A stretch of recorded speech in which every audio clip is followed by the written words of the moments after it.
pandanganku yang bias tentang Tuhan, baru aku mengerti kenapa. Karena aku bias hubunganku dengan Papa. Dengan Papa kan gak punya figur. Dan itu ternyata membuat bias pandanganku dengan Tuhan. Tuhan bilang, aku tidak akan melupakan engkau.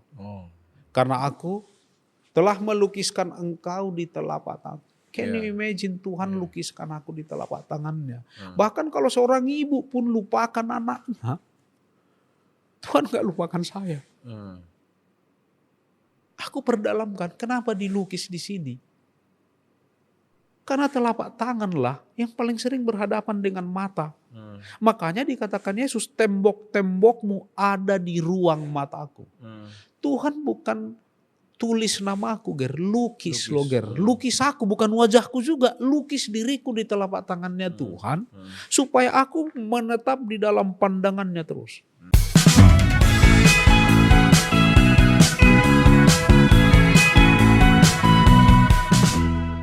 Halo guys, balik lagi di podcast kesayangan kita bersama Sit In Podcast, back again with me, Gary Leonard. Dan hari ini kita akan kembali membahas tema-tema yang menarik berikutnya ya. Tapi sebelum itu, aku mau encourage kita semua untuk follow di semua line sosial media kita di @gkdofficial. Ada TikTok, ada Instagram, ada Twitter juga, semuanya sama @gkdofficial, huruf kecil semua. Dan jangan lupa juga untuk subscribe dan like video di YouTube ini. Thank you guys. Nah, guys, hari ini kita akan bahas tema yang cukup menarik juga ya, dan temanya adalah security, bukan security satpam ya, tapi rasa aman ya di dalam hati, tentang apa ya, kayak rasa aman kita di dalam Tuhan ya. Dan karena di zaman yang sekarang ini ya, mungkin banyak orang yang merasa keberhargaannya itu pada suatu materi atau penampilan gitu ya. Ada orang yang merasa kayak cewek-cewek gitu ya, mungkin misalnya merasa keamanannya itu ada dalam mungkin kecantikannya itu kan, atau orang yang gendut gitu ya, pengen kurus karena merasa kalau gue gendut kayaknya aduh gue jelek banget gitu ya. Nah terus rasanya kayak insecure gitu ya. Nah ini kan lagi hype banget ya kata-kata insecure ya, tapi kita hari ini mau nge-break insecure menjadi secure, asik. Nah jadi sebelum itu saya akan memperkenalkan dulu, asik, narasumber kita nih yang sudah tidak asing lagi, asik, yang ayah dari 2 orang anak ya, yang sekarang menggembalakan jemaat di GKDI Bogor ya. Kita sambut Bang John.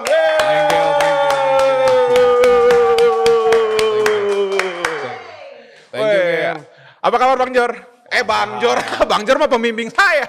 Ya, Bang John ya, gimana Bang John? Apa kabar Bang John? Sehat, Ger. Sehat ya. Aku aman kesini dari aman ya. Bogor. Bogor macet nggak Bang? Bogornya nggak macet. Bogornya nggak macet. Yang bikin macet.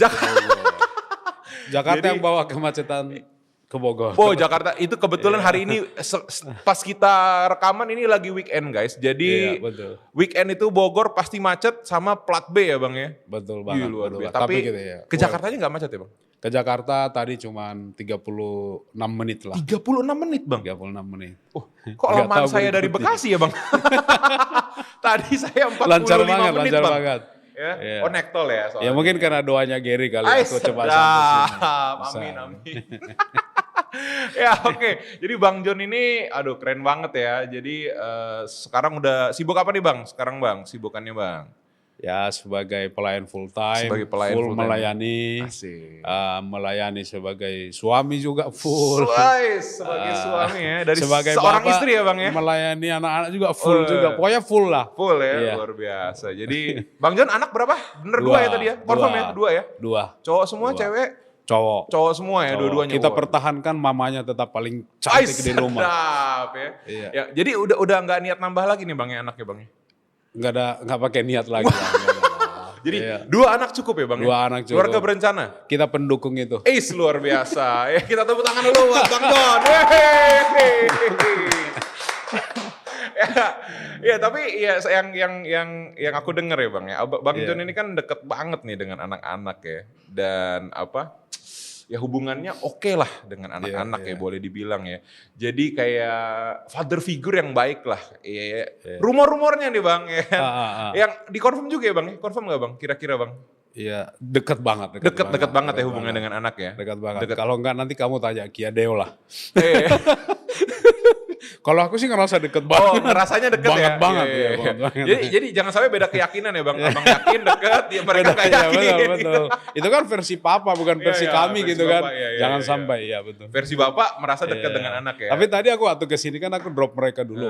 Aku drop Kia Deo, mereka juga mau ada camp kan, camping untuk sekolah minggu kan. Kebetulan hari ini sampai nanti, sampai besok siang. Jadi 1 malam. Tadi aku bilang, papa mau podcast loh. Papa nanti akan ada pertanyaan dari Om Gary tentang hubungan aku dengan kalian. Aku akan ngomong, aku dekat sama Abang Kia karena Abang Kia ganteng. Aku dekat sama Deo karena Deo lucu. Mereka bilang itu doang. Iya. Kedekatannya itu doang. Tapi anyway, kami adalah enak banget. Aku sangat enjoy dengan mereka. Salah satu bukti enjoynya kami adalah udah beberapa spring bed kami hancur.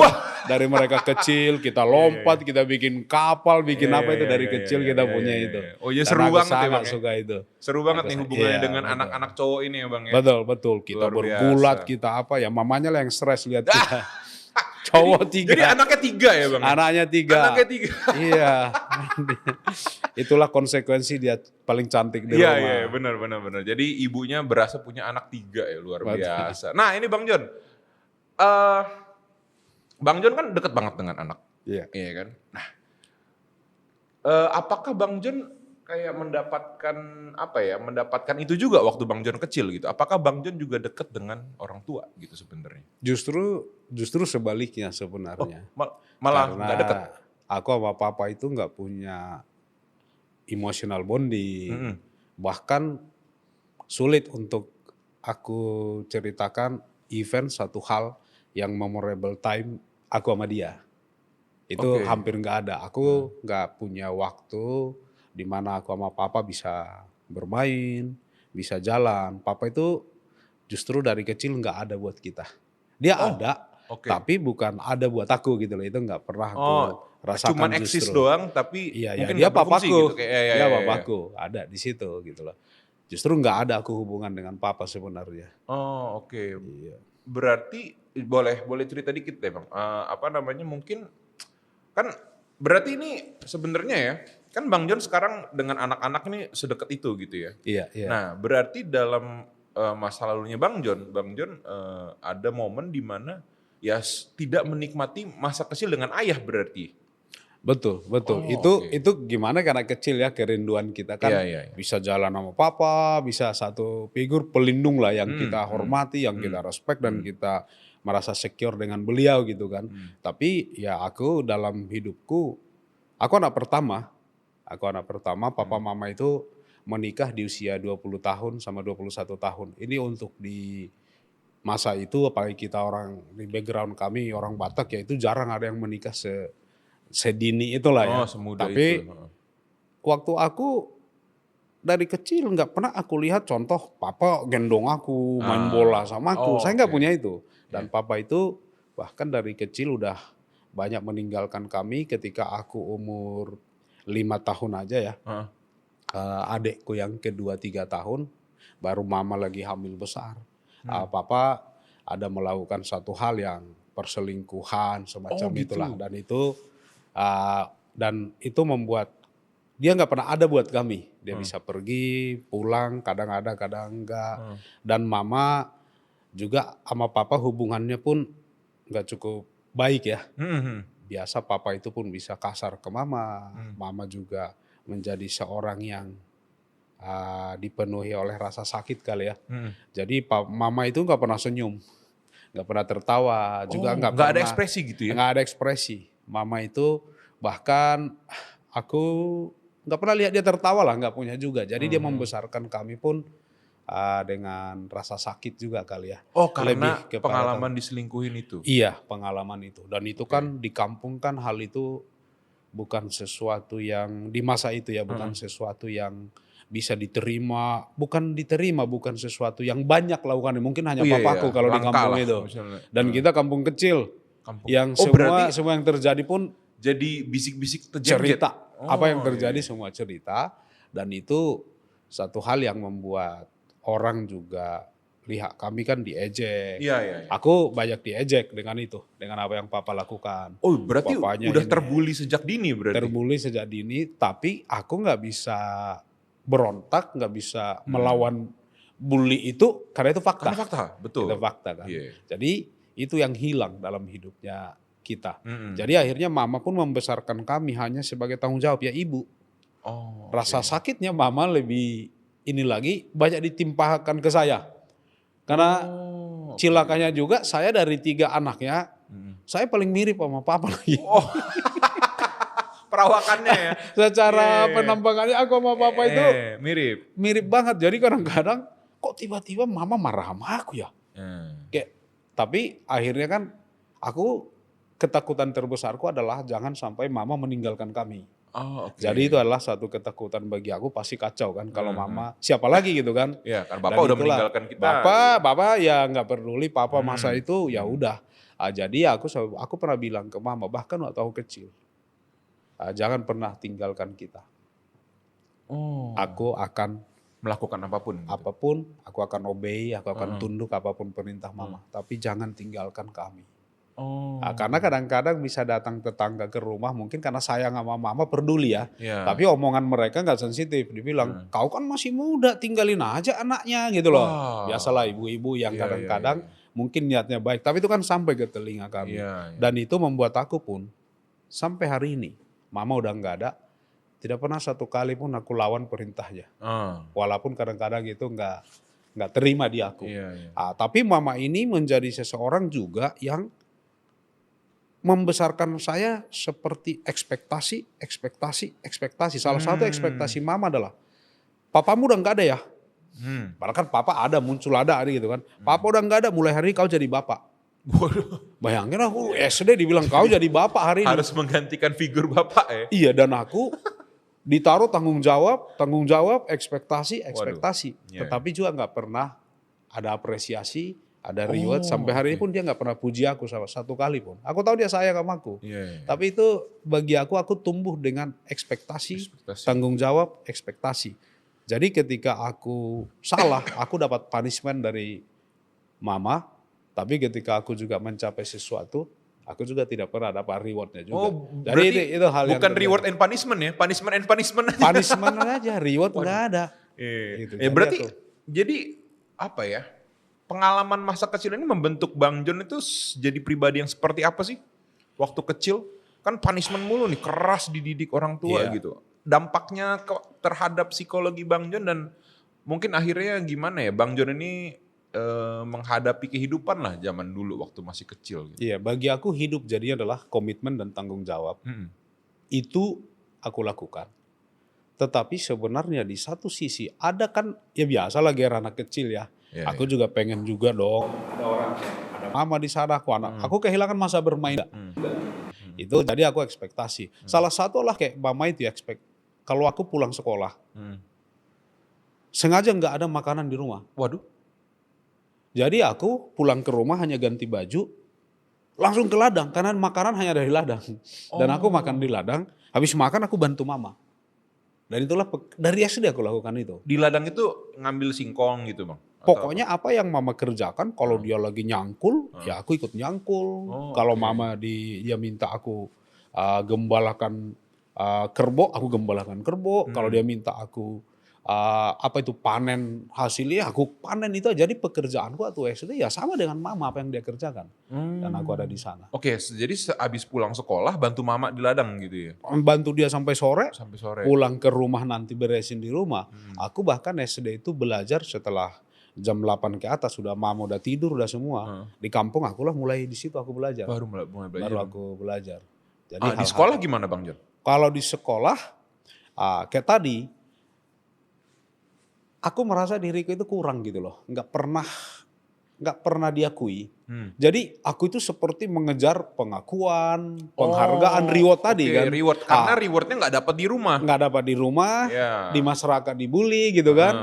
Jadi tapi mama ini kan dia sangat ketat untuk kami ke gereja. Aku kebetulan dari keluarga yang dua background keluarga aku kan pemimpin gereja. Dari kakekku, dari mama pemimpin gereja. Keluarga pendeta lah. Dari waktu itu belum pendeta namanya di kampung ada, karena waktu itu kan pendeta nggak banyak di setiap gereja. Jadi ada yang namanya waktu itu pemimpin gereja, tapi yang di bawah pendeta dia. Tapi dialah di situ. Ada kayak penatua senior kayak gitulah ininya. Itulah kakekku, dari mama ke pamanku juga begitu. Omku juga, abangnya papaku juga itu juga di gereja gitu. Jadi dari kedua pihak aku di gereja sebenarnya. Dan mama ini nggak akan kasih kita uang jajan kalau kita nggak ke gereja. Kalau nggak gereja, di gereja lah aku dapat uang jajan, di sekolah nggak. Di sekolah justru enggak. Di gereja iya. Itu pun uang jajan kadang-kadang dikasih uang jajan, pokoknya dikasih 100 perak kan. Itu baru 100 perak juga buat persembahan. 100 perak buat persembahan pun kita korupsi kadang-kadang. Kita buat setengah gitu-gitu. Hanya hari Minggu. Tapi akhirnya aku menyadari begini, aku pikir dengan aku berprestasi di sekolah, dengan aku berprestasi, aku juga punya ini di gereja, aku akan dapat pengakuan itu. Itulah cara aku membalas semua hinaan yang merendahkan untuk dapatkan itu. Jadi aku bekerja keras. Malam aku baca buku, di gereja aku lomba Alkitab dan aku dapat semuanya. Di sekolah aku juara umum dari kelas 1 sampai kelas 6, SMP aku lakukan itu semua. Tapi gak pernah dipuji loh. Berarti gak pernah dipuji juga. Berarti gini, security-nya Bang John itu dapat dari mana waktu itu? Berarti apakah dengan berprestasi itu menjadi secure atau gimana tuh waktu itu? Itu sedikit membantu diri saya. Tapi pada saya aku nggak secure juga, Aku nggak ada secure. Aku justru anak yang insecure. Bayangkan gini, yang aku tahu kan waktu itu dengan aku di gereja aku akan dapat pengakuan masyarakat, penghormatan, ya kan? Tidak ada lagi itu. Dengan aku melakukan ini, papaku akan sayang aku gitu loh. Mama akan ini, anakku loh, gue banggain gitu loh. Nggak ada juga loh. Nggak dapat juga. Nggak ada juga. Akhirnya kan makin gampang gitu loh. Saya udah lakukan itu semua, nggak ada juga. Makin insecure. Tetapi di saat yang sama ketika aku salah, tetap juga salah. Salah juga. Itu jadi hal. Aku pernah satu kali, aku masih juara waktu itu, aku nggak juara umum, masih juara 1 di kelas. Tapi nggak juara umum. Tetapi ada satu nilai 6. Kalau dulu kan banyak mata pelajaran, kesenian kebetulan. Karena aku nggak bisa nyanyi kan sama, kan Batak nggak bisa nyanyi kan parah sebenarnya. Karena aku nggak pernah nongkrong, nggak pernah nongkrong di Lapo. Jadi kan ilmu nyanyinya kan di Lapo dapatnya. Ilmu tarik suaranya nggak ada. Nongkrongnya, karena aku nggak pernah nongkrong kan, minder kan segala. Belajar nggak bisa. Terus, Yang dibahas adalah yang nilai 6 itu. Bagi aku matematika 9, kesenian 6, aku anggap prestasi kesenian 6, nggak merah aja bagi aku itu wow banget gitu loh. Itu yang dibahas. Dibakar terus tuh isunya tuh. Nggak, bayangkan yang lain nggak pernah dipuji angka-angka yang bagus itu. Jadi aku besar seperti itu. Dan penuh dengan rasa sakit itu dan tanggung jawab. Jadi itu membuat aku sampai suatu hari, ada lagi satu hal yang, ada beberapa peristiwa-peristiwa sebenarnya yang krusial dari begitu banyak peristiwa yang bikin aku sangat insecure. Dan cerita itu kan selalu semua ke masyarakat. Contoh, kalau papa berantem sama mama, kasar itu udah biasa, ke tetangga semua udah omongan orang lah. Ada satu masa juga waktu mama aku hamil, anak yang ketiga itu adekku, hamil, di situ papa selingkuh. Dia bawa wanita itu ke rumah kakekku. Di rumah kakekku itu hanya dekat rumah kami, hanya jarak sekitar 20 meter. Masih satu lingkungan. Mama pas ke sana ketemu dong sama selingkuhannya papa. Dijambak dong sama mama. Yang ada adalah mamaku yang digampar sama papa, sampai papa itu gigit tangan untuk lepasin itu. Mama pergi pulang ke rumah kita nangis-nangis, ingin hamil besar. Ini tinggal tunggu hari. Akhirnya apa? Aku harus naikkan mama ke kereta yang ditarik oleh kerbau. Aku naikkan mama, aku naikkan adekku. Aku nih waktu itu baru umur berapa? Aku 5 tahun atau 6 tahun lah. Belum sekolah bahkan. Dan aku harus tuntun kerbau itu 10 kilometer pergi ke rumah orang tua mamaku pagi-pagi. Dan itu hujan, gerimis. Mereka di mama sambil kesakitan. Kemudian adekku beberapa hari kemudian lahir. Tapi di saat yang sama papa juga masuk penjara. Karena ternyata wanita yang dia selingkuhi itu masih di bawah umur, diadukan oleh keluarganya. Dia masuk penjara. Jadi adikku lahir di rumah. Jadi itu aku udah ngalamin itu dari kecil. Sakit sekali. Ada lagi masa waktu itu setelah kemudian hari papa udah keluar dari penjara, diberesin kasusnya. Waktu aku umur 7 tahun, itu jadi juga satu peristiwa. Aku sekolah di kampungku yang ini nggak ada sekolah, masih dusun banget. Ada yang lebih desa kelurahan, di sana ada sekolah. Aku jalan 10 kilometer untuk sekolah. Hari pertama aku masuk sekolah, biasalah aku di sekolah dibully. Biasa kan anak-anak yang di kampung itu mereka kan ada temannya. Aku kayak anak asing lah datang kampung orang itu mahal aja. Iya diajakin. Ada aku kebetulan orangnya kan nggak terima. Habis dong, dihajar bonyok, pulang aku nangis-nangis. Digebukin itu? Digebukin habis lah, rame-rame pulang. Aku berharap dengan aku pulang, aku akan mengadu ke papa dan mendapat perlindungan. Pembelaan lah. Ya, anak kecil 7 tahun ngomong lah gitu kan. Yang tahu apa? Aku yang disikat, digebukin sama papaku. Lah, digebukin lagi sampai rumah. Dia bilang, double kill dong. Ini bukan laki-laki tidak boleh nangis. Waduh, kalau kau kalah, kau lawan lagi sampai kau menang. Sekali lagi kau datang menangis, saya akan gebukin kau. Bayangkan aku anak kecil. Dia bilang, tidak boleh nangis. Itu kamu tahu. Kata-kata itu mengubah saya. Sejak itu saya nggak pernah nangis. Dari umur berapa tuh? Dari umur 7 tahun sampai 21 tahun. Sampai 14 tahun? Nggak pernah nangis saya. Nggak pernah nangis? Ingin nangis nggak di sini? Ingin. Tapi bagi saya, enggak, aku akan tutup, enggak akan keluar air mataku, aku tahan. Sejak itu aku berusaha menahan emosiku, aku selalu kuat. Bahkan masa itu mengubah saya detik itu juga. Saya hapus air mata saya, tidak nangis. Benar, besoknya malam itu saya ambil pisau lipat, saya masukin ke tas. Besok saya sekolah. Di sekolah orang yang ngebully saya itu, guru lagi jelasin di depan, lagi nulis gini, saya pergi ke belakang, saya tahan tangannya, saya iris di sini. Waduh. Dan itu kasus sampai ke orang tua. Dan saya nggak takut, udah saya iris ya udah berdarah itu, saya duduk lagi di kursi ini. Dan itu mengubah saya, melatih mematikan seluruh perasaan saya. Itulah cara saya survive dalam hidup. Saya nggak dipuji, nggak di apapun, ya udah. Dan itu mengubah. Dan itu di sini nggak pernah saya ada satu orang pun yang saya bisa cerita apa yang terjadi di dalam diri saya. Ke mama, saya nggak mau bebanin mama yang sudah begitu sakit. Dia nggak tinggalin kami aja, bagi aku amin gitu loh. Nggak ada aku harapin lagi dari mama yang lain. Dan bagi aku udah enak banget gitu. Mama tinggalkan kami aja. Dan itulah yang aku kalau di sekolah itu ya semua aku didrive oleh rasa sakit, amarah, pembuktian diri, mencari pengakuan dan penghargaan. Itu aja yang mendrive hidupku. Tapi kenyataannya pun nggak dapat juga penghargaan itu. Nggak dapat apa-apa juga. Nggak dapat apa-apa. Dan aku sangat insecure. Aku hanya bermain hari Minggu dan itu. Dan banyak di sini amarah. Dan papa tetap papa yang sama dari dia selingkuh itu sampai banyak tuh edisinya. Ada sampai 7 wanita lah yang kita tahu, yang kita kenal, yang kita tahu. Itu kita ini.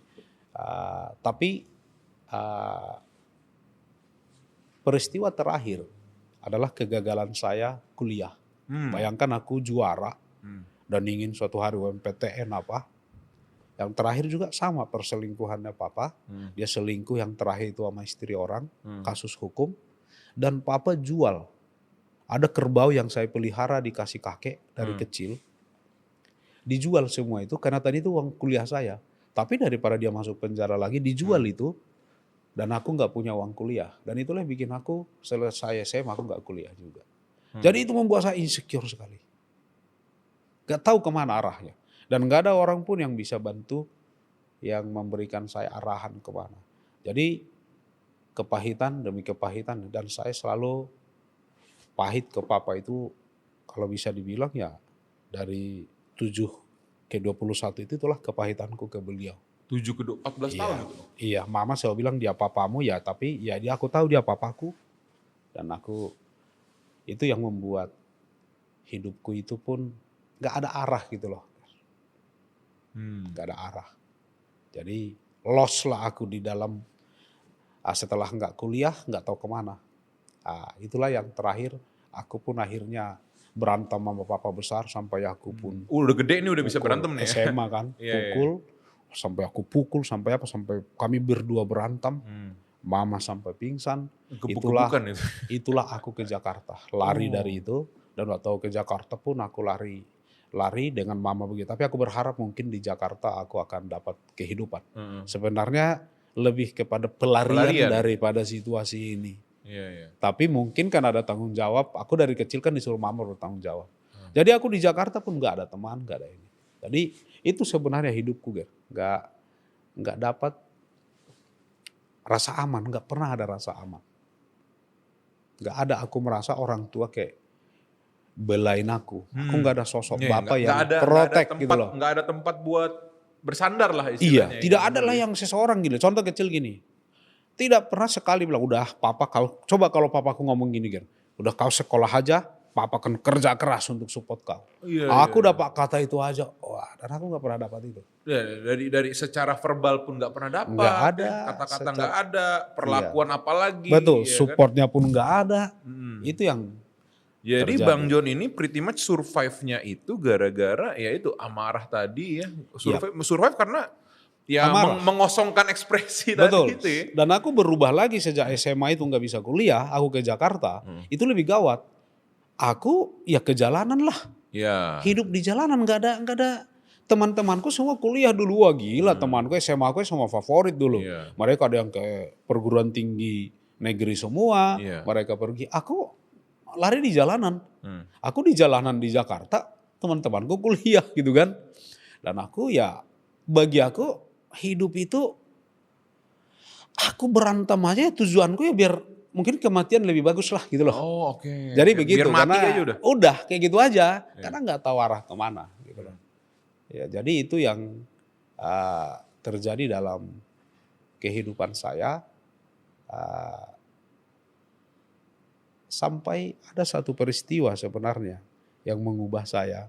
Tahun 98 itu saya sempat kerja di Astra 2 tahun, kontrak. Tapi 98 harusnya permanen.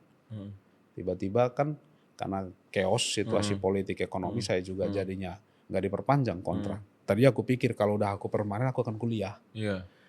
Tetapi ternyata nganggur. Nganggur habis sampai akhir tahun. Ya orang juga lagi PHK semua lagi nggak ada. Sampai aku untuk bertahan hidup adalah aku jual pisang barangan lah di pinggir jalan. Itu pun bukan punyaku, punya teman. Punya teman untuk makan aja. Ngepul aja. Iya, bayangin lah kayak gua dulu tampangnya kayak gini aja masih seram begini. Gimana gua jual pisang barangan? Aku jual di situ, aku tungguin dari pagi jam 9 sampai jam 9 malam. Aku juga nggak enjoy itu karena terpaksa aja. Aku lakukan itu. Aku duduk di situ ya nggak tahu arah hidup, dan aku kecewa ke Tuhan. Secara Tuhan pun aku dah ya tadi kan aku juga di gereja nggak ada pertolongan Tuhan, kira-kira aku rasa waktu itu nggak ada orang tua, nggak ada teman, nggak bisa bantu juga di gereja ya. Iya, aku pun ke situ teman bukan juga teman yang gimana ya, orang itu mau kasih aku di situ aja. Saat itulah sebenarnya ada satu orang namanya Kengli. Dia ketemu aku, nggak tahu dia, aku kan sampai jam 9 malam jualan di pinggir jalan di trotoar begitu. Kengli itu selalu nongol jam 8 malam. Mungkin habis pulang kerja nih kayaknya. Sebelum kerja jam 9, jam 8 kan dia duduk. Dia duduk sama aku, dia beli satu sisir. Akhirnya dia duduk sama aku. Duduk sama aku, ngobrol. Udah. Pas jam 9, pas sudah mau tutup dia bisa bantuin aku. Udah besok dia beli lagi satu sisir. Waktu itu aku sangat lonely, nggak tahu hidupku kemana. Bahkan ke gereja udah nggak sebenarnya, udah nggak kemana-mana. Tapi satu hari Kengli datang ke saya. Setelah sekian lama lah aku pun mulai ngobrol. Pada dasarnya kan aku lonely juga kan. Tiba-tiba dia bilang ke aku, John, apa sih tujuan hidupmu? Saya bilang, saya kesal, saya pulang. Kata-kata itu apa sih tujuan hidupmu? Saya nggak tahu kata-kata itu seperti kata-kata yang sangat merasuki pikiran saya, sangat mengganggu saya. Saya nggak bisa tidur. Yang mengganggu adalah saya nggak bisa jawab. Iya, karena nggak ada tujuan sebenarnya. Nggak jelas. Iya, iya, iya. Saya bilang, gila nggak bisa saya jawab. Dan saya kesal ke diri saya nggak bisa menjawab pertanyaan sederhana. Nah, itulah awalnya membuka pintu di mana Keng Lee cerita ke saya. Yang duduk, dia cerita, Tiba-tiba ada yang nemenin lah ya. Artinya gini semua Ger. Kau bisa bayangkan aku di pinggir jalan jual pisang barangan. Aku itu mukanya pun gak jelas hidup tujuannya. Nggak ada orang yang jual pisang barangan percaya diri bangga. Nggak ada lah. Yang saya jual pisang. Udah insecure, udah ini gitu kan. Nggak ada lah. Pasti. Ini pun untuk bertahan hidup kan. Iya. Dan kau bisa bayangkan dari semua orang ada di itu pintu masuk waktu itu masuk Bintaro Jaya di jalan kesehatan itu. Orang ada mobil lewat mobil pisang barangan harganya 2.500. Masih ya, 2.500 satu sisir masih ada yang nawar loh. Aku bukan pedagang, aku nggak ada darah bisnis pedagang. Aku bilang orang masih nawar. Ngomong nawar, ya aku ya emang udah segitu untuk kadang-kadang aku kurangin gak untung juga. Udah yang menarik begini pikiranku waktu itu. Tidak ada orang yang tertarik dengan aku. Ratusan orang lewat, ribuan orang lewat, mungkin dalam beberapa bulan aku di situ beli pisang barangan, tapi tidak ada yang tertarik dengan aku loh. Hanya Keng Lee yang duduk dan bisa tertarik dengan John. Dan dia bisa duduk ambil waktu 1 jam hanya bicara dengan saya. Dan orang ini tertarik dengan saya, dia bisa tanya saya tujuan hidup saya, dan setelah itu kita bisa ngobrol. Dan waktu itu aku bilang, baru aku mulai welcome dia lah masuk di hidupku. Dan aku tanya, apa yang aku nggak bisa jawab tujuan hidupku. Dia bilang, kau mau Bible study nggak? Diajak Bible study tuh? Diajak Bible study. Wadaw. Wah, aku Bible study masih sombong. Nih juara Alkitab kan dulu sekolah minggu. Iya. Di gereja kan piala banyak. Iya. Biasa ngetes. Tapi aku nggak tertarik Bible study. Kau datanglah ke rumah. Waktu aku datang ke rumahnya, pertama kali aku lihat. Ini tahun berapa ya Bang? Sorry. 98. 98 ya? Waduh, saya TK Agustus. itu Bang. Agustus 98 tuh. Dan saya ketemu di rumahnya. Keng Lee itu punya anak kecil. Dia melepaskan menjual semua rumahnya, membawa anaknya yang umur masih kecil untuk pergi ke Papua dengan mission tim mau menginjili Papua. Waduh. Pertama kali dalam hidup saya, seseorang itu yang berkata adalah, ini tujuan hidup. Krisis 98, saya lagi di titik terendah hidup saya, nggak ada pegangan. Mereka itu ada yang dulu engineer dari Jerman melepaskan pekerjaan. Mereka ini semua bekerja bagus semua, hanya satu orang Papua, yang lain ada orang Batak, ada orang Chinese, orang apa. Mereka pergi ke Papua, belum pernah ke Papua dan pergi menginjili Papua hanya karena mereka percaya this is the purpose of life. Itulah yang menusuk saya dan saya Bible study. Dan saya lihat, sampai mereka bisa lakukan itu, tidak terpengaruh oleh situasi. Dan mereka lakukan itu untuk Tuhan. Bawa anak kecil, resign dari pekerjaan. Ada dulu Silvi, ada Agus juga dulu.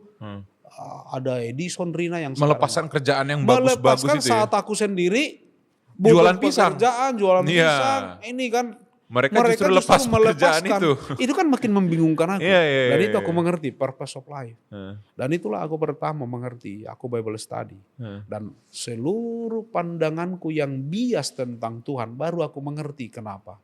Karena aku bias hubunganku dengan Papa. Dengan Papa kan gak punya figur. Dan itu ternyata membuat bias pandanganku dengan Tuhan. Tapi waktu Keng Lee ajarkan kasihnya Tuhan. Waktu aku belajar tentang pengampunan salib. Aku pertama, Tuhan mati buat saya. Gitu.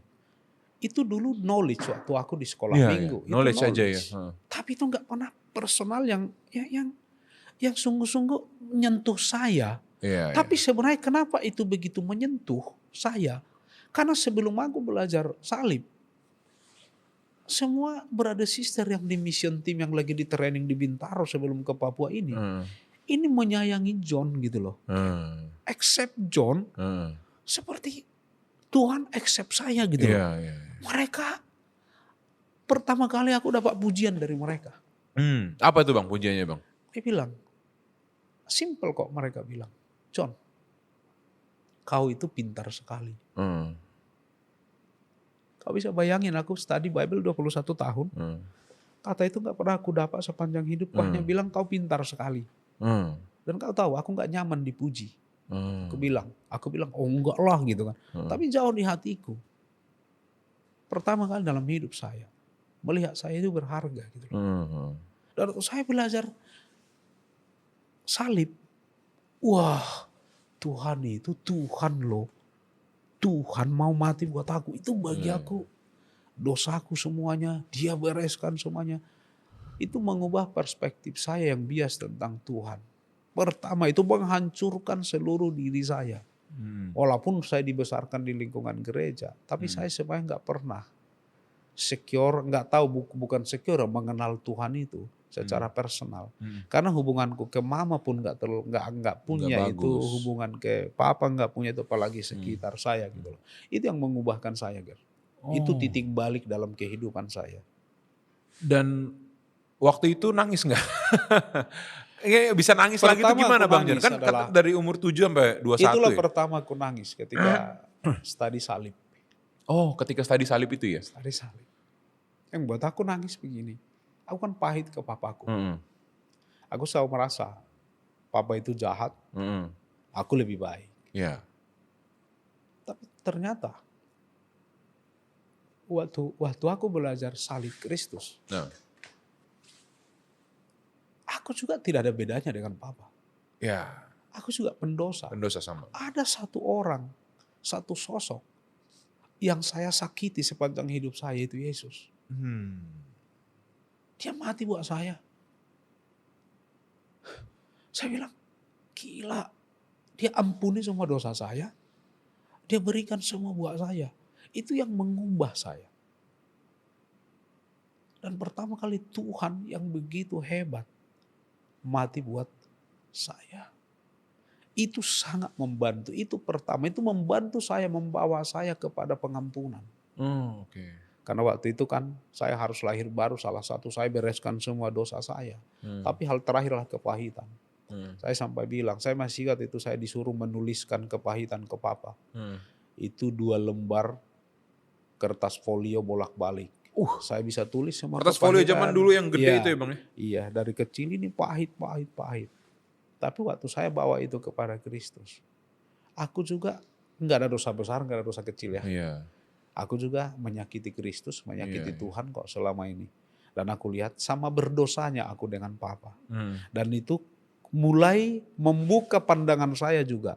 Iya ya, papa juga aku belajar mengerti. Dan aku ditantang waktu itu telepon papa untuk mengampuni.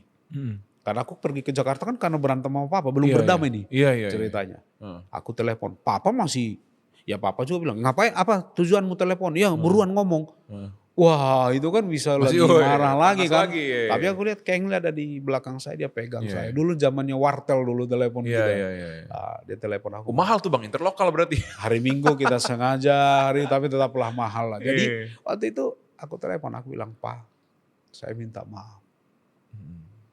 Saya minta maaf. Waktu yang terjadi aku terakhir sama papa, aku kalau bisa diulang semuanya, aku nggak mau itu terjadi. Dan aku bilang ke papa, Kengli bilang kau sayang sama papamu. Itu juga berat bagi aku. Aku ganti kata-katanya. Aku tetap bangga jadi anakmu. Kamu tahu, papaku diam. Aku kirain nggak diangkat, diam yang biasa diam. Tiba-tiba papaku yang nangis, bro. Papaku nangis. Di situ dia meledak juga bahwa dia pun ternyata ada kepahitan kayak kakekku. Yang membuat dia ini pemberontakannya kayak kakek. Jadi papa juga aku ngerti bahwa ada hal yang membuat dia juga seperti itu. Karena produk dari yang betul dari atasnya. sebelumnya ke sini. Iya. Begitu. Jadi dia cerita. Dan itulah awalnya aku mulai bisa mengampuni papa. Setelah itu aku mulai belajar pengampunan itu. Dan itulah yang buat aku, papa belum berubah waktu itu. Itu kan cuma nangis, tapi nangis tuh ya. Iya, waktu berarti orang yang sekeras itu pun bisa tersentuh juga. Ya, betul. Tapi bagi aku sih lebih kepada pertama kali aku bisa keluarkan itu gitu loh. Di situ pertama kali. Ngelepasin pengampunan itu kan gak gampang nih Bang John. Gak gampang. Apa yang bikin Bang John bisa mengampuni gitu? Pertama adalah pengampunan Tuhan ke saya. Pengampunan Tuhan. Karena Bang John ngelihat contoh itu dari Tuhan ya? Iya, Tuhan itu mengampuni saya. Itu pertama. Tapi pengampunan itu kan proses. Walaupun betul. aku bicara itu ke papa, tapi kan dalam perjalanannya rekonsiliasiku ke papa kan satu proses juga, Iya, karena dia juga banyak betul. ini. Kemudian setelah aku menjadi murid Yesus kan, aku kan dibimbing. Aku bertumbuh di dalam satu komunitas rohani, Brother Sisters. Iya. Itu seperti bagi aku menjadi murid Yesus itu seperti seluruh di restart ulang value-value dalam diriku. Jadi aku suka sekali ketemu dengan brother sister, membangun value-value yang baru, yang rohani. Aku diterima, aku dikasihi, Iya. aku dibimbing kan, itu selalu ada. Jadi peran komunitas ini besar banget ya Sangat buat Bang besar. John ya. Aku salah satu kan, aku kan waktu itu banyak dibimbing oleh ini, aku dapat ini, dibimbing oleh ini, sampai setelah aku bertumbuh terus, aku masih ingat salah satu adalah yang bagus yang banyak membimbing aku Pendeta Prengkia. Dia lebih banyak membimbing aku. Dia menjadi sosok bapa bagi aku. Sosok bapa bagi aku. Makanya aku sampai saat ini panggil Dedi. Mesra banget. Mesra banget. Tapi aku lihat waktu itu dia bilang aku sharing komuni, dia bilang kenapa enggak? Dia selalu bilang, John boleh enggak ceritakan waktu kau SMP? Karena aku sering skip. Cerita, dia tahu itu. Apa cerita SMP itu Bang? Karena SMP itu adalah hampir aku lagi ujian mau lulus SMP, dan aku nggak bisa kontak mama pergi. Ternyata papa ada selingkuh yang sekian, dan keluarga sudah memutuskan akan cerai, dan mamaku disembunyikan oleh keluarganya. Paling itu yang aku takutkan ya dari kecil. Mama jangan tinggalin kami. Diambil sama keluarga pamanku karena udah terlalu sakit buat mama. Padahal aku lagi SMP itu sakit banget bagi aku. Tapi aku cerita itu. Biasa lagi lah aku nangis lah sampai sekarang aja menangis gitu. Dan itu Frankie ingat ke aku, John, aku selalu kasih kau ruang melakukan kesalahan. Dulu aku takut salah. Aku ingin perfect karena di punishment kan. Nggak pernah diapresiasi. Jadi aku banyak ketakutan dalam diriku melakukan salah. Jadi harus perfect dulu lakukan. Itu menghalangi karirku, menghalangi karakterku. Tapi Frankie bilang, aku akan selalu mengasihi kamu. 2 hal yang akan membuat aku marah. Dan alasannya. Pertama, kalau John itu tidak belajar. Kau boleh lakukan kesalahan. As long as kamu belajar dari kesalahanmu, lakukan. Karena dikatakan Prengki, siapa? Tuhan juga mengampuni dosa bahkan. Benar. Aku pun sama. Aku akan marah kalau kau lakukan sesuatu kesalahan, tapi kau gak pernah belajar dari kesalahan. Yang kedua, kalau kau sombong, mulai sombong, aku akan marah. Selama yang 2 itu gak ada aku kasih kau ruang semuanya. Dan itulah berasa aku dapat ruang namanya ruang kasih karunia. Ruang kasih karunia, the grace of God. Aku mengerti. Grace of God itu kan bisa aku mengerti secara konsep, tapi selalu butuh, kayak tadi waktu aku study, aku dulu merasa ditolak, tiba-tiba ada yang menyayangi aku dari mission team, aku bisa feel gitu loh kasihnya Tuhan itu, real. Itu membantu aku makin memahami Tuhan. Sama sekarang grace, aku kan gak pernah dapat grace dalam hidup saya. Gak pernah dapat. Dulu salah hukum. Untuk dapatkan membuktikan diri pun gak dapat apa-apa kan. Hidup itu berat banget. Itu yang bikin aku sangat insecure sekali. Pembuktian diri, komitmen, tanggung jawab. Hidup itu gak boleh salah. Itu buat aku sangat insecure. Waktu Prengki kasih itu memberi aku ruang. Dan itulah aku melihat kasih Tuhan itu bagus banget dalam hidupku. Kemudian aku juga mengambil keputusan. Aku 2 tahun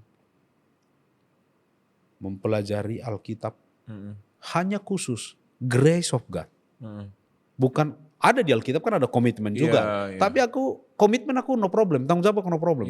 Karena tapi grace terbiasa of God, melakukan itu. udah biasa. Kan? Iya kan, tapi tetap nggak secure juga kan. Grace of God yang bikin aku secure.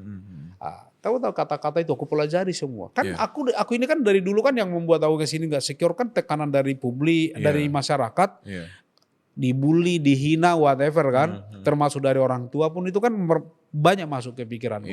Sekarang aku dengarinlah kata-kata Tuhan yang penuh grace itu. Tahu ada beberapa ayat di Yesaya yang aku sangat suka. Apa tuh Bang?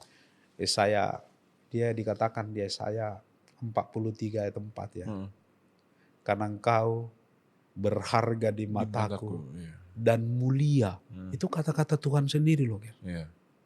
Dan dia katakan, aku ini, itu penekar, aku ini mengasihi engkau. Aku ini mengasihi engkau.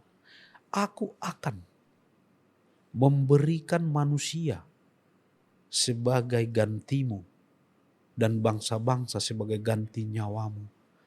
Aku bayangkan orang boleh bilang papa mungkin nggak ekspresikan sayangnya ke aku, mama mungkin nggak ada reward, tapi Tuhan bilang ke aku, karena engkau berharga dan mulia bagiku. Wow, kata-kata Tuhan itu aku ambil adalah beberapa kali menjadi bahan solitude-nya saya. Iya. Saya bisa pergi 1 hari dan saya solitude dengan itu. Dan Tuhan bahkan rela menggantikan saya dengan manusia. Dan kagetnya manusia itu adalah Yesus. Bayangkan Yesus mati buat saya. Di Yesaya 46, dia juga katakan di situ seperti ini. Sampai tuamu, sampai masa tuamu, aku tetap Tuhan. Sampai masa putih rambutmu, aku akan menggendong kamu. Dan aku telah melakukannya, dan aku akan terus mau menanggung kamu. Bisa kau bayangkan, sampai tua Tuhan akan gendong saya. Itu bagi saya, wow. Di Yesaya 49 ayat 15 dia bilang begini. Dapatkah seorang perempuan melupakan anaknya sehingga dia tidak menyayangi bayi yang dikandungnya? Jika dia pun melakukan itu, Tuhan bilang, aku tidak akan melupakan engkau. Karena aku telah melukiskan engkau di telapak tangan. Can you imagine Tuhan lukiskan aku di telapak tangannya. Bahkan kalau seorang ibu pun lupakan anaknya, Tuhan gak lupakan saya. Aku perdalamkan kenapa dilukis di sini. Karena telapak tanganlah yang paling sering berhadapan dengan mata. Makanya dikatakan Yesus, tembok-tembokmu ada di ruang mataku. Tuhan bukan tulis namaku, lukis lo, lukis aku, bukan wajahku juga, lukis diriku di telapak tangannya Tuhan, supaya aku menetap di dalam pandangannya terus. Saya bilang, Tuhan melihat semuanya ternyata. Dan aku lihat Tuhan itu hebat sekali. Dan di Yesaya 63-64 dikatakan Israel, engkaulah Bapa kami. Tuhan Bapa aku punya Bapa sekarang. Bapa yang perfect. Figur Bapa yang sempurna. Aku anak yang secure. Aku bisa minta apa aja. Aku gak perlu perform. Kitab Yesaya adalah seperti Bapa yang menyayangi anaknya yang memberontak. Kan Israel lagi memberontak, mau ke pembuangan. Kalau tadi kan aku selalu menyalahkan seperti Bapa yang gak sempurna. Sekarang akunya pemberontak, tapi Bapa begitu itu pembalikan semua yang pandanganku selama ini tentang Bapa. Dibalikin Tuhan. Dia sempurna. Nah, dan menariknya adalah setelah aku menikah, aku dikaruniai 2 anak. Ketika aku punya 2 anak, aku sekarang jadi Bapa kan. Aku jadi Bapa. Aku masih ingat. Aku menikah, setelah itu gak berapa lama kami menikah 2010. Kak Dame mengandung. Kau bayangkan perasaanku ya. Dia mengandung, hamil, dan aku tahu ada anakku di dalam. Aku kan belum tahu bentuk anakku itu seperti apa. Wajahnya seperti apa. Tapi sayangku kepada dia, detik dia hamil, seluruh diriku, ada bagian diriku, berfokus kepada anakku itu. Bagaimana supaya kandungannya damai sehat, ke dokter bagaimana supaya. Bayangkan rasa sayang itu udah timbul di sana. Dan itulah hati. Aku udah persiapkan kelahirannya, setelah dia lahir aku persiapkan kuliahnya, semua aku persiapkan untuk hidupnya. Bahkan anakku belum bisa bilang ke aku sayang Papa. Tapi itu sayang, begitulah sayangnya Tuhan ke aku. Dan itu menegaskan aku. Mungkin security-ku dalam Tuhan, Ger. Aku menemukan sosok Bapa di dalam Tuhan. Karena dulu kan insecurity-ku di masa lalu adalah karena hubunganku sama Bapa yang gak bagus ya. Dan hari ini aku sangat secure dengan Tuhan. Itu yang banyak mengubah diriku. Jadi kalau dikatakan aku sekarang menangis, Ger, aku masih tetap laki-laki yang dulu, yang masih kuat, tough. Tetapi kepada Tuhan, aku tidak seperti itu. Aku secure sekarang sampai hari ini. Jadi kayak gini Bang, jadi dulu kan berarti merasa insecure ya? Yep, dalam hidup insecure. ya? Sangat insecure dalam hidup karena nggak ada yang namanya tempat untuk bersandar nih. Betul. Ya kan? Orang tua nggak ada yang bisa diharapkan Gak untuk ada cerita, fight buat ya kan? aku. Nggak ada yang memperjuangkan kehidupan Bang John juga, kuliah juga dibiarin aja kayak gitu. Ya kan? Society juga ya, masyarakat sekeliling juga nggak mendukung Bang John secara baik secara psikis ya, ataupun mungkin bantu apa kek ya, udah tahu anaknya maksudnya korban perceraian gini ya kan, nggak ada bapak gitu ya. Malah datang, udah lu tinggalin aja anak lu, malah manas-manasin orang tua gitu ya. Jadi dulu Bang John ini merasa bahwa hidupnya ini pahit banget gitu ya. Dan bahkan udah berprestasi pun, pembuktian apapun, achievement apapun ya, nggak ada yang bisa membuat orang-orang berbalik jadi mendukung Bang John gitu. Tetap nggak secure. Iya. Dan akhirnya pahit sama kehidupan nih. Karena merasa tidak mendapatkan contoh gimana Tuhan itu mengasihi, benar nggak? Menyalahkan keadaan pun, sampai menyalahkan Tuhan juga. Nah, sampai sekarang akhirnya berarti turning point Bang John mendapatkan security dari Tuhan itu adalah ketika Bang John mulai jualan pisang barangan itu tadi ya. Iya, dan ketemu Kengli tadi ya, Brother Kengli. Dan dari situ Bang John bertemu dengan komunitas. Brother sister murid-murid Yesus yang ternyata bisa menerima Bang John apa adanya. Bahkan dipuji ya kan, mengasihi, di-expect untuk jadi pribadi yang benar ya kan, sampai sekarang pun masih dibimbing. Dan bahkan dulu yang gak punya ruangan untuk berbuat salah, sekarang diberi sedemikian ruang untuk melakukan kesalahan, untuk belajar ya sebenarnya. Kasih karunia. Ya kan? Dan itu yang membuat Bang John ternyata bisa secure gitu ya di dalam Tuhan, karena menemukan figur Tuhan nggak hanya dalam Alkitab, nggak hanya dalam kebenarannya juga, tapi dalam komunitas. Itu penting. Real gitu kan. Real life. Bukan jadi, konsep aja. Betul. Itu karena beda ya Bang John. Dulu Bang John juga juara Alkitab bahkan. Di gereja juga aktif. Pernah aktif. Ketua pemuda juga dengan semua kekacauan itu, pernah juga. Namanya pernah, khotbah juga pernah. Khotbah juga pernah ya. Pernah dengan segala kekacauan itu. Udah insecure khotbah juga. Insecure khotbah, juara Alkitab, ya kan? Tapi nggak dapat contoh di dalam kehidupan realnya. Ya kan? Tahu firman, tahu kebenaran, tapi nggak bisa lihat itu di dalam kehidupan sehari-hari. Tapi di waktu Bang John ketemu dengan Bro Kengli, ketemu dengan komunitas brother sisters, murid-murid, Bang John merasakan nggak cuma kebenaran Tuhan, tapi diajarin gimana cara menghidupinya, dan ada loh orang yang menghidupi kebenaran ini. Memulai segalanya, Ger. Aku masih ingat, aku bahkan dibimbing sisiran pun aku dibimbing. Aku bilang thank you aja, aku nggak pernah bilang terima kasih sama orang. Bilang makasih. Dulu aku kalau ngomong sama orang ya, kenapa aku harus bilang terima kasih? Lu butuh terima kasih? Ya terima kasih.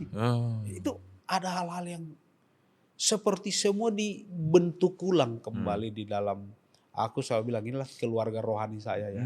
Kalau nggak ada keluarga ini, nggak ada satu hal yang benar-benar menghidupi apa yang Tuhan lakukan itu, nggak mudah bagi aku juga memahami itu.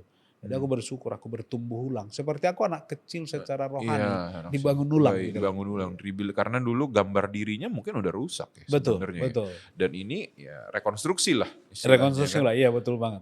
Dan sekarang Bang John ya secure gitu ya sama karena menemukan ya Tuhan itu ya di dalam baik di dalam firman dan dalam komunitas gitu. Betul, Nah, Bang John, gimana sih caranya kita tahu ya bahwa kita ini menemukan security di dalam Tuhan gitu loh. Iya.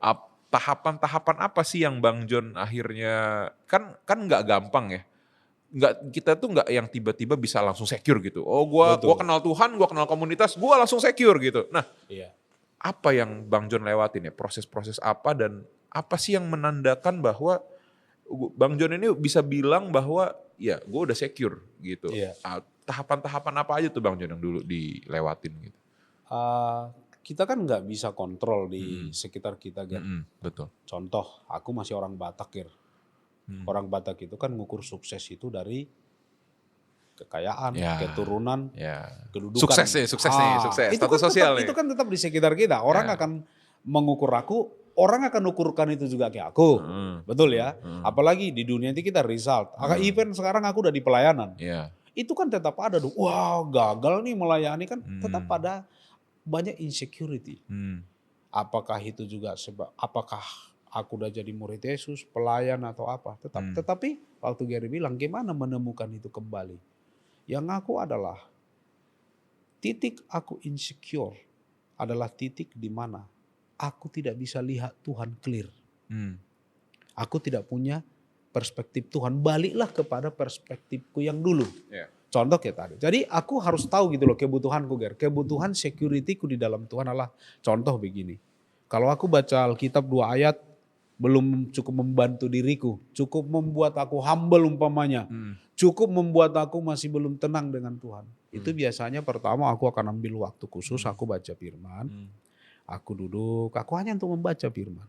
Aku berdoa bawa semua ke Tuhan, apalagi aku lihat lagi, kembalikan perspektifku melihat Tuhan itu sebagai Bapa saya.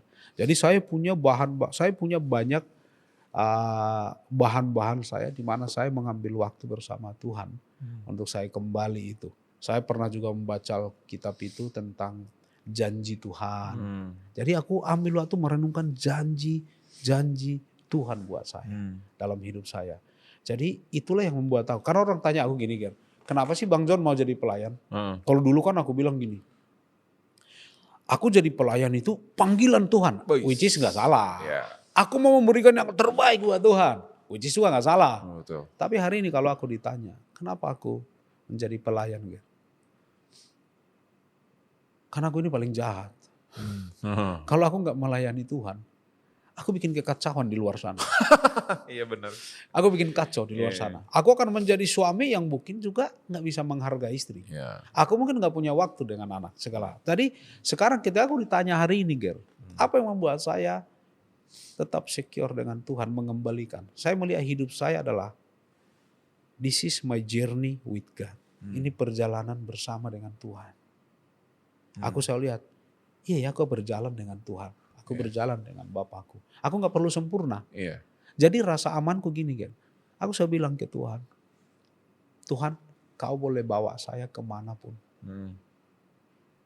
Daud katakan lembah kekelaman, engkau bawa saya kepada pencobaan, engkau bawa saya kepada sesuatu yang tidak ada hasil. As long as Tuhan berjalan bersama dengan saya, aku akan secure. Ketakutanku dalam doa-doaku adalah, kalau Tuhan gak berjalan bersama dengan saya. Itu yang membuat saya menemukan security-nya di dalam Tuhan. Ketika kembali itu, perspektif saya pun tetap perspektif Tuhan sekarang. Contoh, security-nya orang kan kebanyakan karir. Karir, betul. Tapi kan kita coba kayak aku karir. Pertanyaanku udah dicapai puncak. Apakah secure? Enggak, karena memang Tuhan sebenarnya. Security itu ketika kita bisa dekat dengan Tuhan, berjalan bersama Tuhan, dan terjaga godly perspektifnya kita. Melihat semua, menilai, melihat value segala hal dari perspektif Tuhan. Itu yang bikin kita semuanya secure. Melihat rumah tangga, melihat anak-anak. Contoh kalau anak-anak kita, pikiran kita khawatir dong, anakku nanti mau jadi apa. Tapi waktu aku lihat anak dari sisi Tuhan, sejauh ini tetap di take care oleh Tuhan kok. Betul. Menjaga godly perspektif itu kita harus, yang penting jangan sampai itu hilang, pasti mess up, berubah. Jadi kembali kepada perspektif dunia. Ya disitulah kita jadi insecure dalam segala hal. Kalau di pelayanan apa yang buat kita insecure? Ya ketika kadang-kadang dapat kritik. Bayangkan kita udah melayani. Jelek lu mainnya. Iya, udah lama-lama balik manusia kita itu kan. Saya lakukan ini untuk kebaikanmu loh, tapi orang gak apresiasi kan, walaupun pelayan butuh diapresiasi, dihormati. Ada kebutuhanku untuk dapat reward. Tadi juga, pengakuan juga. Tapi kebayang gak, kalau aku tahu pengakuan yang terpenting itu kan dari Tuhan. Dari Tuhan. Reward dari Tuhan. Itu menjaga aku tetap secure. Justru aku jadi lebih tidak menaruh securityku lagi kepada apa yang manusia katakan. Katakan. Itu akan membantu saya. Itu selalu aku buat untuk kembali secure dengan Tuhan. Oh oke, I see. Nah, orang kalau udah secure nih Bang John, kan bisa jatuh dosa lagi nih misalnya. Oh iya, ya, itu pasti, paling kan? menghancurkan. Nah, itu gimana tuh cara get back-nya tuh Bang John? Kalau misalnya udah berasa secure nih, kan kita ya adalah pastilah ya 1-2 kali gitu kan, setelah kita merasa bahwa kita udah hubungan dengan Tuhan ini berasa deket gitu. Ya either itu disengaja atau tidak disengaja, pasti kita akan jatuh dosa lagi gitu. Betul. Nah itu apa ya Bang John ya? Maksudnya ada gak pengalaman Bang John bahwa kayak oke, gue harus get back nih, comeback stronger nih. Aku bahkan nggak semulus itu juga perjalanan rohaniku. Aku bahkan 2 kali meninggalkan gereja ini. Oke. Karena tadi balik lagi, aku kan ada tipu daya, ini kan peperangan rohani sebenarnya. Aku ada di satu titik, begini, lagi rohani nih, tiba-tiba ada satu titik. Gila, aku juga manusia kan yang ingin berhasil. Aku tinggalkan untuk mencapai sesuatu pencapaian dunia. Itu kan dosa. Aku menentang Tuhan. Ketika itu bagaimana balik ya? Ada kadang-kadang kalau aku memang lumayan bandel ya. Ke Tuhan itu bisa, aku pernah juga mengalami satu hal. Setiap rencanaku itu gagal ya. Aku yakin 99%, hanya faktor 1% gagal gitu loh. Aku selalu bilang itulah God's factor. Tapi aku lihatnya gini, Tuhan gak mau aku ke sana. Menjaga aku. Jadi gimana bangkit? Pandangan kita sebenarnya yang kadang-kadang kesulitanku bangkit ketika jatuh adalah bisa dibalikkan iblis ke saya tentang yang lama itu, kamu nggak layak. Karena aku dulu besar dengan punishment kan, pengen perform. Tapi hari ini aku mengerti Tuhan nggak seperti itu. Rasa bersalah, condemnation itu dakwaan dari iblis. Tuhan nggak pendakwa, Tuhan itu pembela. Dan aku mengerti. Aku selalu peganganku ketika aku berjatuh di dalam dosa. Dikatakan di 1 Yohanes itu ya, 1 di ayat 5, 6, 7 dikatakan itu. Tuhan itu kan terang, di dalam dia tidak ada kegelapan. Jadi ketika aku berdosa, bedanya aku dengan orang yang tidak di dalam Tuhan, kalau dulu kita kan kita tutupin kan. Dosa itu kita keep. Berusahalah menutupi dengan hal lain, lari. Jaga image whatever lah namanya. Kalau kan kita nggak diterangin. Ya aku mengaku dosaku ke Tuhan, mengakui dosaku juga kepada pembimbing, brother yang juga cukup dewasa untuk support aku keluar dari dosaku. Dan tetap dikatakan di situ persekutuan dengan Kristus dan persekutuan dengan satu sama lain. Maka darah Kristus akan menyucikan dosa kita. Baru di ayat 8 sama 9 kita mengakui dosa, semua kesalahan kita diampuni Tuhan. Jadi ketika aku jatuh itu, godaannya kan pengen lari sebenarnya, menjauh.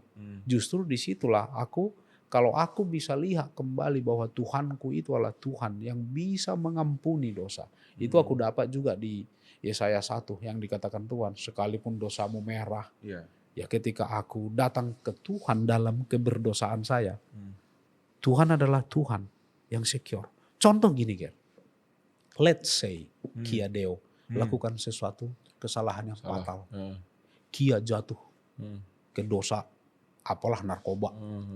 Deo jatuh kepada perzinahan, jatuh sampai hamil dengan orang.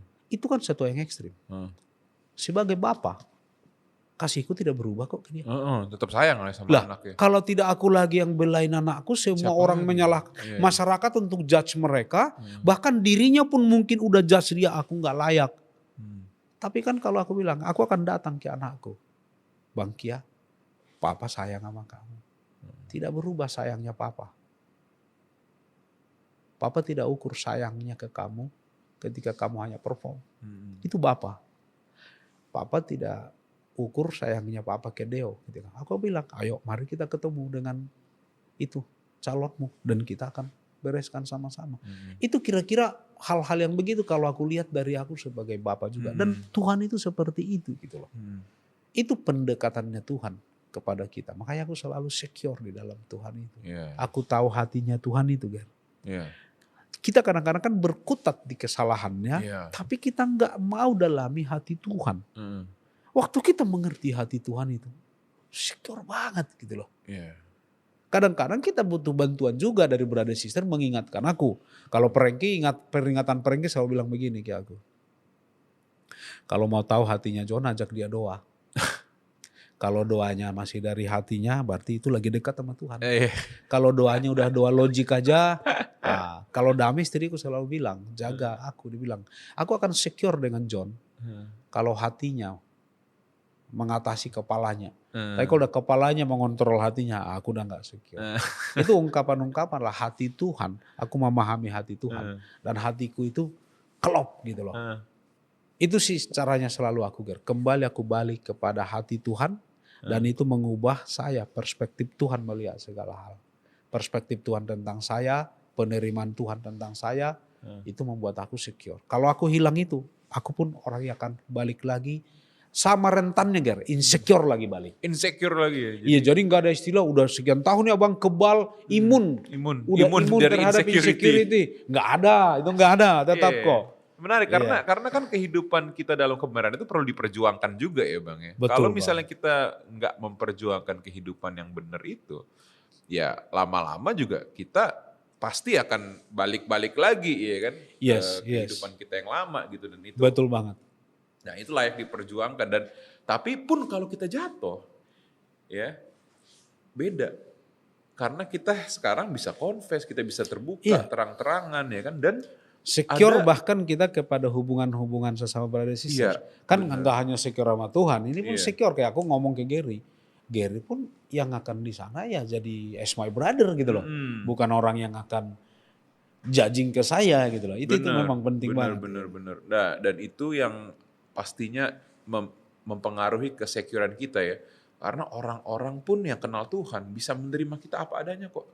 Apalagi Tuhan yang benar-benar sayang sama kita. Betul gitu banget. Ya. Nah ini keren banget ya Bang John. Dan itu yang Bang John tanamkan juga pasti ke anak-anak ya.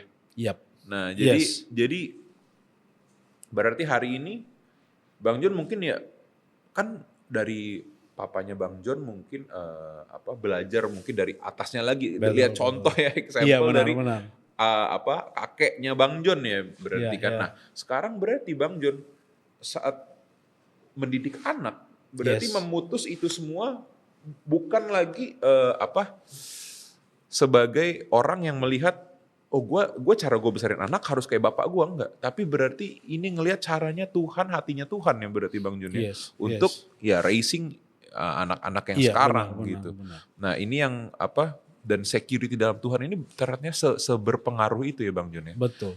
Terhadap caranya Bang John parenting, parenting dan lain-lain. Karena kan gini kan Ger.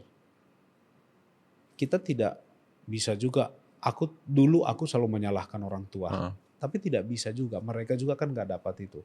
Jadi kalau dari yang aku alami ini, semakin aku secure dengan Tuhan Ger. Hubunganku dengan Tuhan, aku dapat hati Tuhan, pikiran Tuhan, perasaan Tuhan, apa yang berharga bagi Tuhan. Itu kan membuat aku makin sehat, makin secure. Semakin aku makin secure, inilah yang akan aku bawa kepada anak-anakku. Makin secure. Persoalan adalah bukan orang tua gak sayang anaknya. Gitu.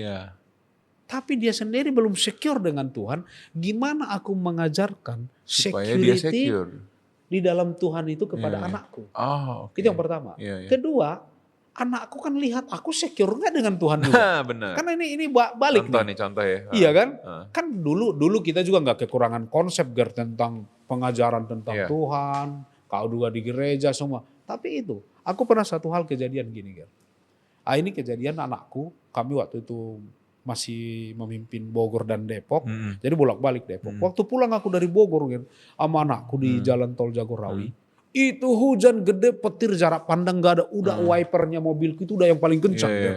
Kia Deo kan masih kecil, ketakutan, petir apa semua. Aku nyetir, Kia itu di sampingku selalu di depan, tahtanya dia, anaknya apa paling besar. Baru damai dan bilang, kamu tahu, Kia itu ketakutan. Dia bilang dia, Bang, abang, papa sambil nyetir. Abang boleh gak buka Alkitab? Kamu tahu, kami bicara sepanjang jalan. Mazmur 23. Tuhan adalah gembalaku. Dia Kia bacain setiap ayat, saya jelaskan. Kamu tahu gak Tuhan itu, Bang? Kenapa dia disebut seperti gembala? Kita domba. Dia menuntun aku ke air yang tenang. Tuhan ada di sini menuntun kita. Aku jelasin satu-satu di tengah situasi ketakutannya anakku. Kamu tahu sampai hari ini, Kia itu setiap dia mau sakit, dia ketakutan. Dia akan bacain, dia minta baca Alkitab. Dan dia bilang Tuhan adalah gembalaku. Kamu tahu, sebegitu realnya kehidupan itu sebenarnya. Tapi kalau aku gak secure sama Tuhan, gimana aku bawakan itu ke dia kan? Itu. Karena harus lihat contoh lagi ya. Harus lihat contoh lagi gitu loh. Iya, jadi itu transformasi diriku lah. Yang secure sama Tuhan itu juga akan aku bawa. Value-value itu aku bawa. Kalau ini gak akan putus ini ke atas gitu. Kan aku gak dapat yang dari Tuhan yang baru.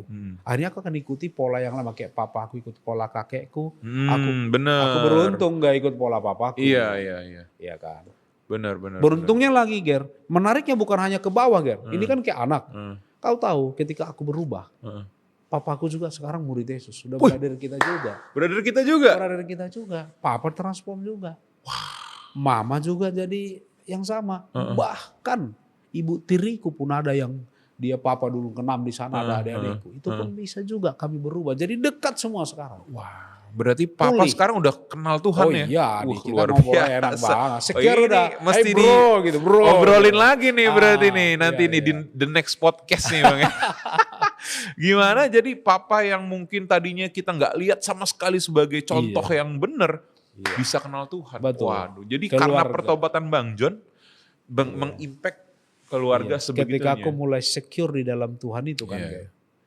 Itu berdampak ke hidup kita kemana-mana. Contoh kenapa orang gak secure mengampuni? Paling sulit mengampuni apa? Susah. Pertama kita bisa sakit itu, sakitnya itu gitu kan. Gak ngerasain dan itu rasain. Kedua ketika gua ngampunin dia enak banget. Iya. Udah gitu kalau let's say gua ampuni. Dia masih tetap yang sama. Rese juga nih, masih rese nih. Ketika saya mengampuni papa saya tahun 98. Papa saya juga baru tahun 2013 papa saya juga bertobat mengambil keputusan. Bahkan dari 98 itu aku memutuskan pengampunan, tapi kan 2013 juga dia juga melihat semua dan dia juga ada bagiannya prosesnya papa juga. Tapi semua sekarang kan ya tadi kita semakin kita secure dalam Tuhan itu akan berdampak kepada seluruh aspek hidup kita. Mau di karir, kita kadang-kadang menggantungkan security kita kan kepada kemampuan kita. Bagus, karir oke. Kita nggak lihat bahwa semakin kita secure dalam Tuhan, semua secure. Salah satu yang membuat saya rusak adalah ketika saya nggak secure dalam Tuhan, emosi saya.